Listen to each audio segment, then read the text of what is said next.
மாண்புமிகு உறுப்பினர் சே. ஊர்வசி அமிர்தராஜ். அமைச்சரின் பதிலுக்கு நன்றி.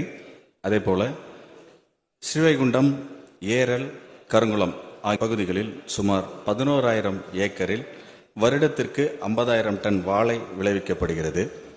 அவற்றை பயன்படுத்தி பதப்படுத்தி ஏற்றுமதி செய்ய கோல்ட் ஸ்டோரேஜ் ஃபெசிலிட்டி அல்லது அவற்றை மதிப்பு கூட்டல் பொருளாக மாற்றி துகில்களாக்கி அழகு சாதன பொருட்களோ அல்லது ஊட்டச்சத்து பொருட்களாக தயாரிக்க தொழில்துறை மூலமாக அரசு திட்டம் ஏதும் உள்ளதா என்பதை பேரவைத் தலைவர் வாயிலாக. மாண்புமிகு அமைச்சர்.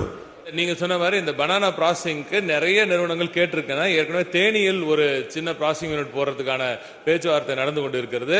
இங்கே நீங்க சொல்லும் அளவுக்கு 50,000 மெட்ரிக் டன் எல்லாம் இருக்குன்னா நிச்சயமாக அது சாத்தியக்கூறுகள் நமது சிப்காட் நிறுவனம் சரி, மாண்புமிகு நமது சிறு குறு தொழில் அமைச்சர் அவர்களிடம் கூறி சிப்கோ வழியாக செய்வதற்கான சாத்தியக்கூறுகள் இந்த திராவிட நாயகன் அவர்களின் அரசு செய்யும்.